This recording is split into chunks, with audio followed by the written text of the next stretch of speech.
Alright, how's it going, everyone? My name is Octavius, and today we're going to be looking at Shadowrun for the Sega Genesis. Now this game is a game I played really when we were kids. I didn't know anything about Shadowrun when it came out. I knew of D&D, we played that a lot. My oldest brother introduced us, well, me and my other brother, to the realm of tabletop gaming. I mean, we tabletop, we had a couple. Then we had like a barbarian game that was tabletop, but it was like the actual game board and you had the pieces, stuff like that. We didn't actually get into like D&D until after that. I don't know where my oldest brother picked it up from, but he picked it up and he ran with it. We played almost every day. We never played Cyberpunk though, or not Cyberpunk. We never played Shadowrun. I think we tried. He bought a couple books, but it just didn't really click with us, so we stuck with D&D. But when Shadowrun for the Sega Genesis came out, he scooped that up real quick.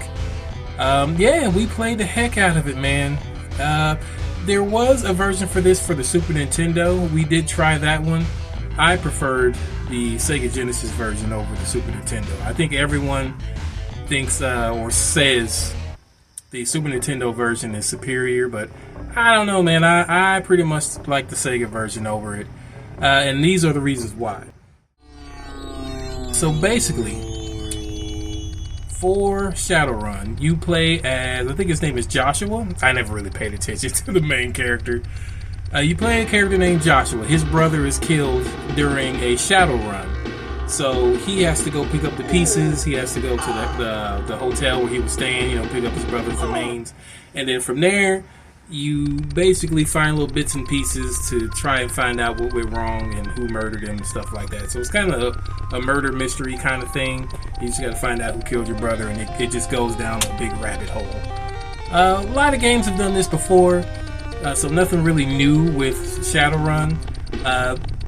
What I will say, though, this game is basically GTA before GTA came out. I mean, you don't steal cars and stuff in Shadowrun, but you have, so basically what it is you're kind of like you're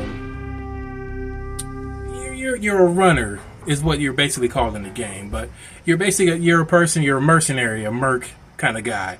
So you have people, they're called Mr. Johnsons to keep their anonymity. So what we would do is you would go to these guys and they would give you jobs, and that can go from delivering packages, escort missions, killing ghouls in like abandoned houses, stealing packages from corporations, things of that nature. So basically whatever they need done and they don't want to get their hands dirty, they will hire a runner, that runner being you. Now, and that's pretty much the game. You do that pretty much through the entirety of it. There's no real character customization in Shadowrun. You start off, there's 3 classes that you can choose from. You got your samurai, your decker, and you can be a shaman. Now there are a lot of other classes in Shadowrun, but in this version of the game you can only choose those 3. I always started as a shaman.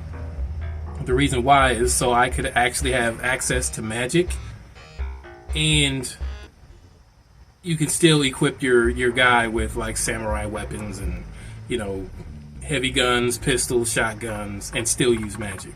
That's probably not the ideal way to play. When I was a kid, I was dumb. I didn't know what I was doing.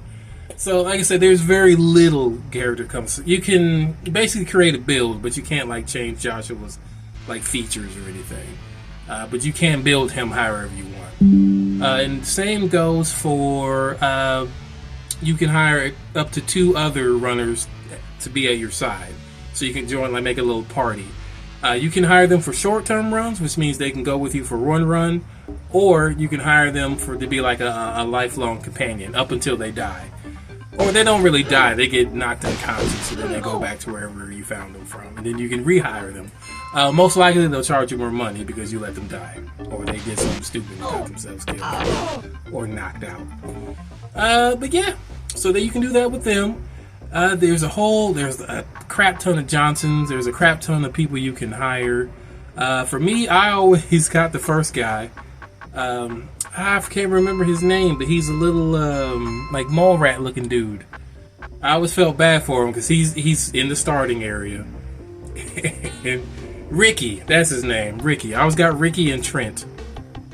Ricky is he's a shaman. So if you're a shaman, you gotta have your totem, which is basically your animal spirit. Ricky's is a rat. I think Joshua, when he starts out, what is his totem? The gator. So Joshua's is if you choose to be a shaman, you'll have an alligator totem, which sucks for shamans because that's always one inventory slot that's taken up with your totem because you can't drop it or you won't be able to use your magic. So it's just in there and it takes up one inventory slot, which is a negative to shamans because you don't get that many inventory slots to begin with. So that's a kind of a negative for the shamans. Deckers and samurais don't have that negative effect on them. But yeah, I always got Ricky because I always felt bad for him. You can turn him into a powerhouse. He's obviously weak because he's one of the starter guys. But you can upgrade their stats too. And the way you upgrade their stats is you get karma points. Karma points are gained by doing Shadowruns. So the more runs you do, or the more difficult runs you do, the more karma points you get. And you can go to the stat screen, and to do that, you got to go to an inn. You go to the inn, and then that brings up the stat screen, and you can start building your character the way you like. Yeah. And like I said, I always went shaman. I go heavy into magic, and then I give myself. I'm a pistol guy, so I always get my pistol as high as how high you can get it. And then yeah, SMGs are good. I always use shotguns too. If I choose not to use a pistol, I go with shotguns. But yeah, I guess so. Essentially, what Shadowrun is, if you've never played it before, it's basically Cyberpunk meets D&D. So when people think Shadowrun, at least when I think Shadowrun, I immediately go to Cyberpunk because it's basically all the same stuff. You can get implants like Wolverine claws, dermal plating around your body, metal skeletons. You get cyber eyes, all kinds of stuff. It's just like I said, it's almost a spitting image of Cyberpunk. But the twist is it also has the fantasy element. So amongst having all this Matrix and cyber stuff, you have your elves, orcs, dwarves, and magic, all mixed in. I've never went into the lore of Shadowrun, so I don't really know like that much about it besides what I've played in this game. And I've also played they're not really remakes, but the Shadowrun, was it Reborn or whatever? I bought that game on Steam, and then I bought it on the PlayStation, I believe, as well. I bought it twice, I know that much. So I went back and did a little research on that. Not a whole lot, though. Like, you guys, I don't do research. So basically, from what I understand, the way magic came into this world is that a dragon woke up, and when it woke up, it brought magic back with it. And then people started changing into like orcs or elves. I think those are it. You got orcs, elves, humans, dwarves. I think those are all the races. There might trolls. I think trolls are in there too. Yeah. Yeah, there's trolls in there as well. And like I said, you can hack into the Matrix, all kinds of stuff. My brother liked being a decker, my oldest brother. He loved being a decker, which is, I can't blame him, because deckers can do a whole lot. Like I said, once you hack into that Matrix, which I didn't know, but he eventually found out, is you can start stealing data from corporations and then selling it on the black market, and you can make a lot of money that way. So that's how we made our money in the game after we found out. Like, it's way better than doing like Shadowruns. Yeah, you just make a lot of money. You start upgrading your gear, upgrading your cyber deck, and you can do harder, start stealing better data. So it's hard at first if you don't have a good rig. So if you don't like start out as a decker, it can be really hard to get up there. I mean, with anything, you gotta work at it. But yeah, so being a decker, samurais are just basically your tanks. Samurais, they get all the implants, like all the heavy dermal, steel plating, claws, cyber eyes, smart links, anything to make them more effective in combat and melee combat, throwing grenades, things like that. Those are your samurais. They just go in and demolish everything. Like I said, shamans, they got the magic. You can go invisible. You have your AoE spells, area of effect spells, and they have quite a bit of magic that you can choose from in here. Your flame and lightning darts, skunk. You can make people run away and flee because the smell. Things like it's really good. They got a really good variety. Like I said, jacking into the Matrix is always fun. I think they pulled it off very well to be on the Sega Genesis. Like, it's pretty nice.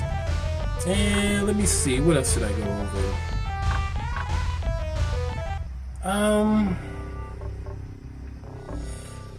The gameplay of the game.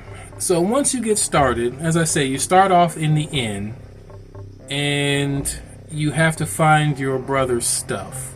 There's a lot of reading in Shadowrun, so if you don't read all the dialogue, you're not going to know what's going on in this game. So if you don't like reading, I wouldn't suggest playing this game. I mean, you can play it, because you can just run around and do stuff, but I don't think you would actually progress in the game if you don't read the dialogue. And I gotta say, the dialogue in this game is written pretty well. I found myself, even when I was a kid, which I don't think I read a lot of books, but when I was playing this game, I was entranced. I was reading everything. Every little bit of dialogue that I could find, I was reading. And it's written very well. So hats off to whoever wrote the dialogue for this game. They did a bang up job. And so yeah, when you're there, you got to find your brother's stuff, read and through all the dialogue. And that's what starts the game going. Like I said, so what you want to do is you got to do Shadowruns.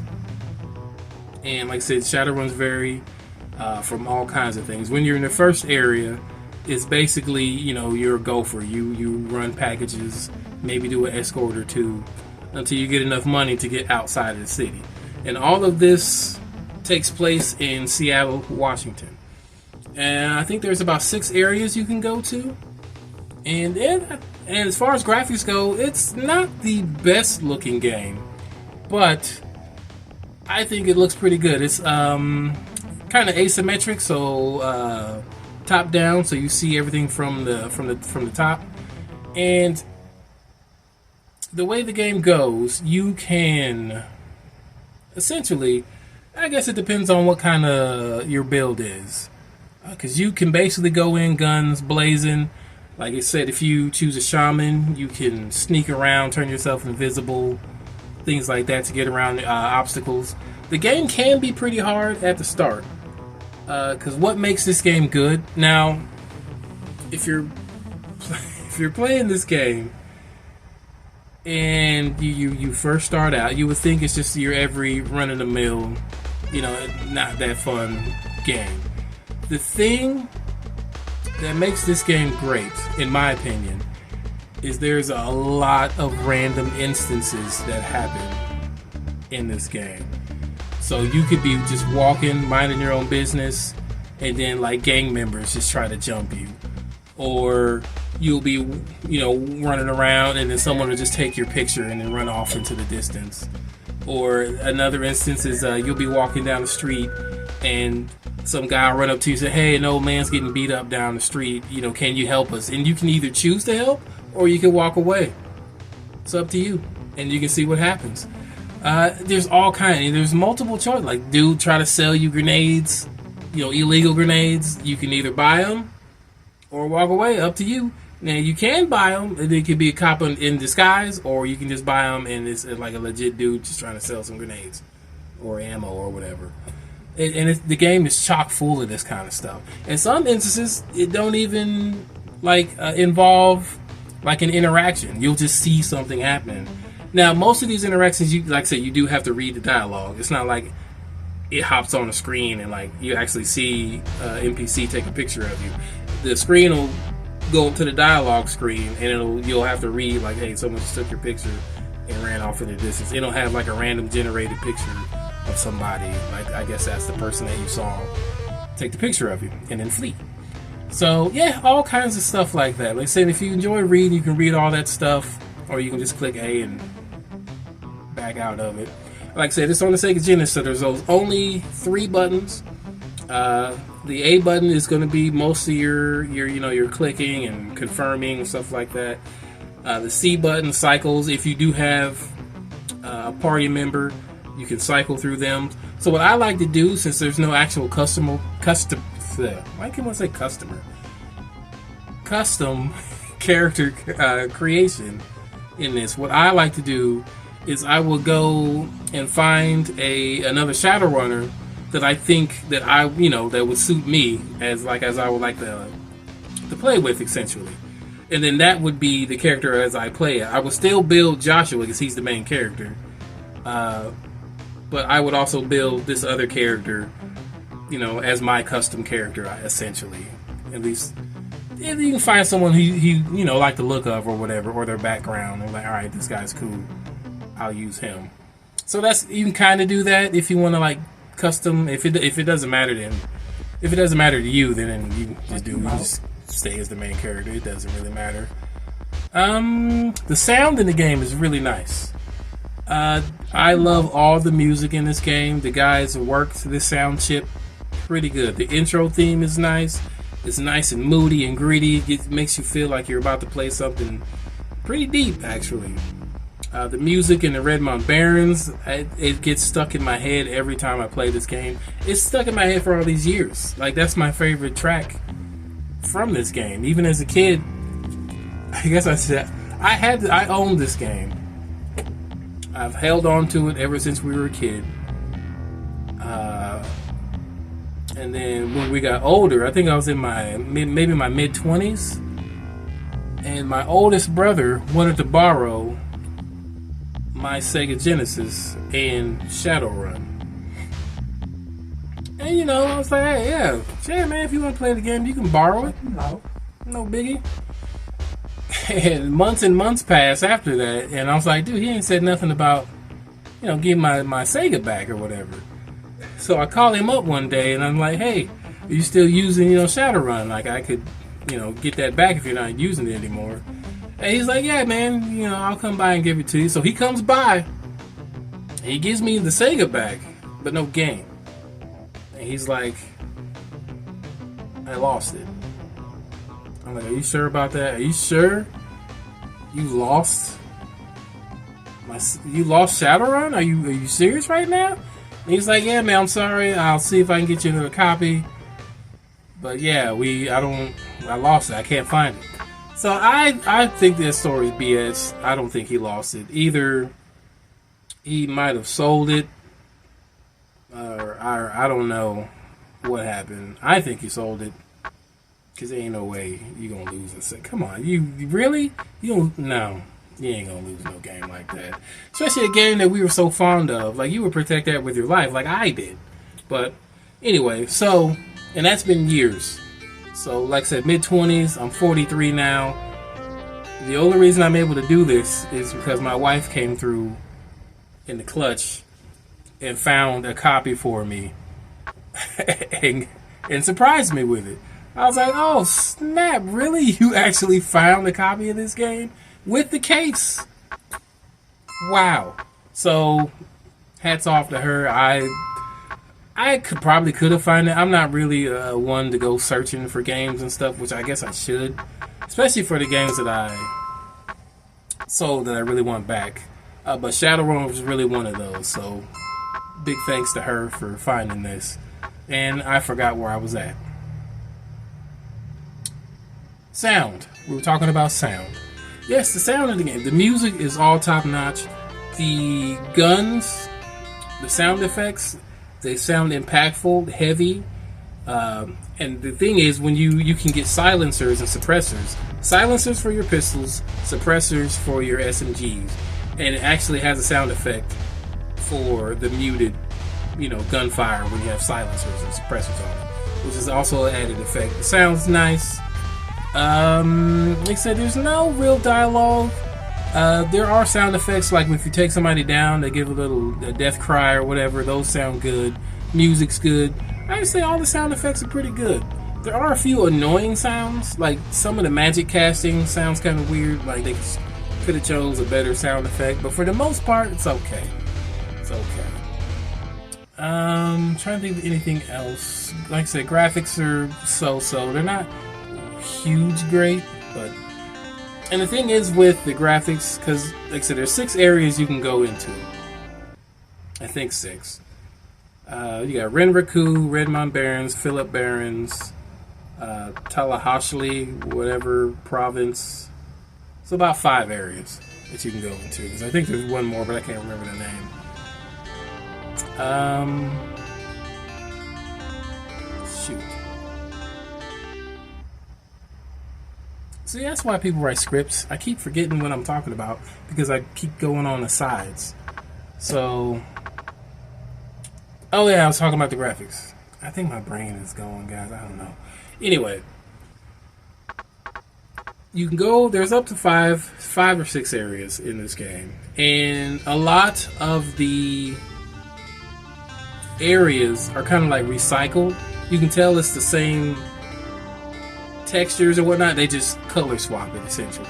Like if you go into Renraku Corporation and then you go into what's the cops, Lone Star, like it looks exactly the same. They just color swap it. So like I said, but that's the limitations of the Sega Genesis at the time. Even if they could do that, it was pretty good, because even though it was not the exact same, like furniture is moved around, but it's the same desk and chair you'll see every single time. And the same goes with like the little abandoned buildings you go in. Like the layout's different, but it's the same, like fire pit and rubble. It's all the same. But they say that's the trick they use in a lot of these games in animations back in the day and today. Let's see what else. There was something I wanted to mention. I'm trying to remember what it was.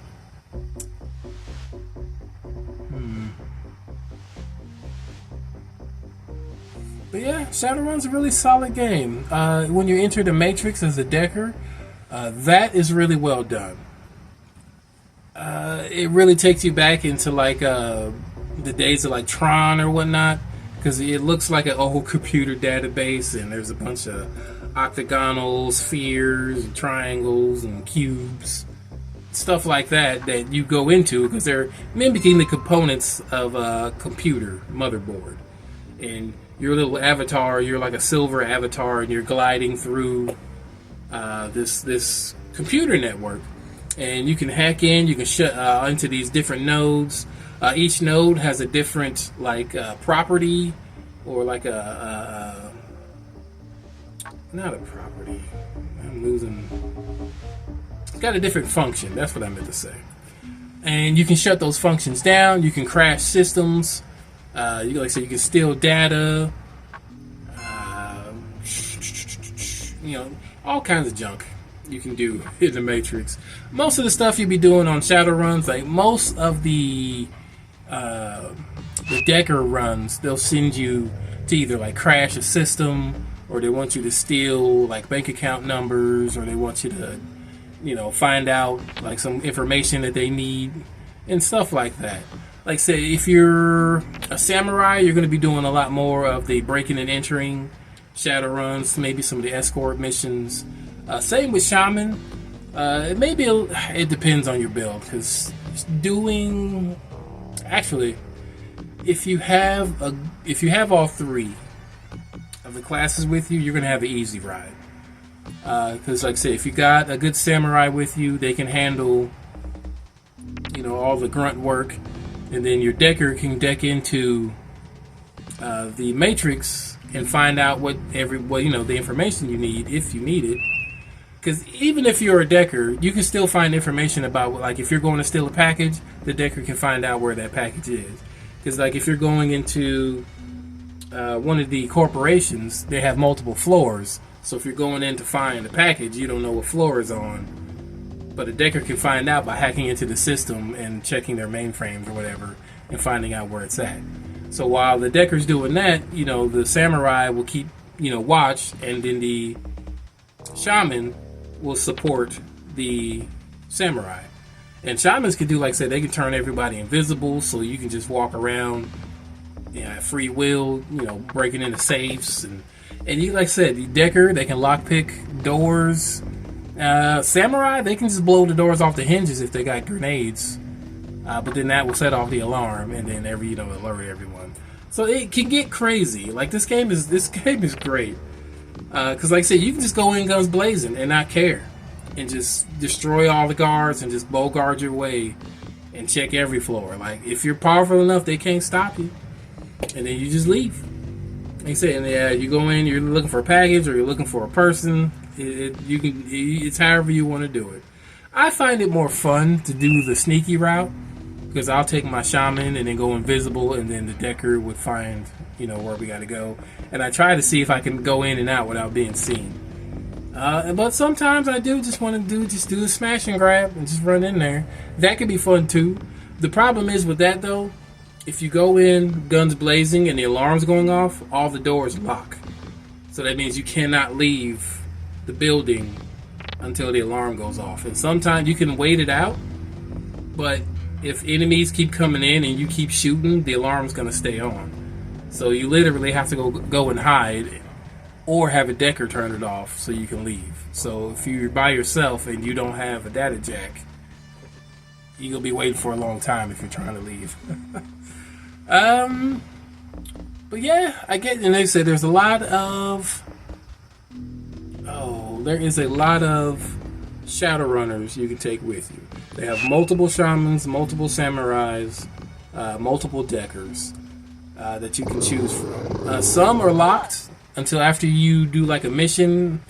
I think it's maybe one or two, but most of them, they're free will. Like I said, the better ones, they're really high priced, so you can't really get them until in game, unless you just grind out the money doing low tier runs. But most of them are pretty good. I think I've played with just about all of the runners. Like I said, my favorites being Ricky, Trent, and there's an orc lady. I forgot her name. But she's a pretty good shaman. I like her because she's strong and she has magic. So even if her magic isn't doing so well, she can still beat somebody up. So it's pretty good. I'm trying to think if there's nothing else. I did beat this game as a kid. It was a very anticlimactic ending from what I remember, but that could just be me misremembering. I could beat it right now. I got a good run or a good character build right now, but I always get so lost in just running around doing my own thing. I just haven't gotten around to beating the game yet. So, yeah. But like I say, a very good game. This one gets 2 thumbs up, so if you do end up seeing this game, I highly suggest you scoop it up. Scoop it up quick, because this game is dope. Don't sleep on this one. But yeah, I guess, like I said, before I continue rambling, I'll go ahead and end this one here. If you guys stuck around, I appreciate you watching, and until next time, see you later.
Password rejected.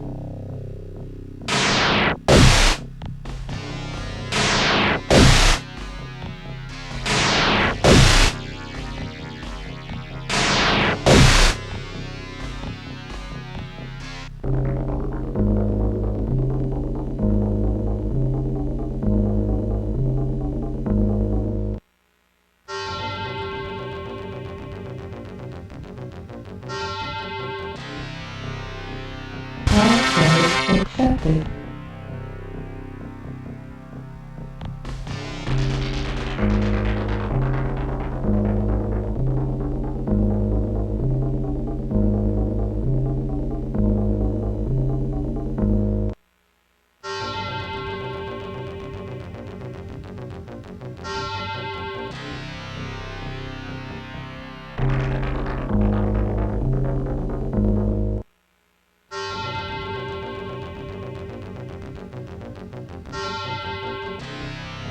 Password rejected.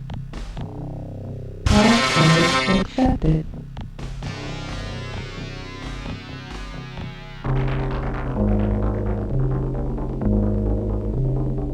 Lauf.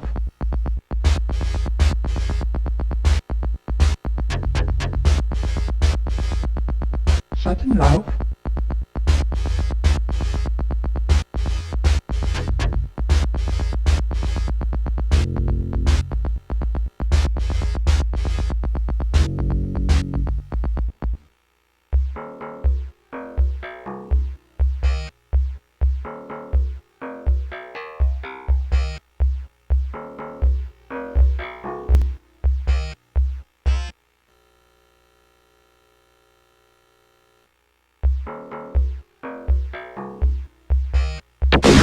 Oh!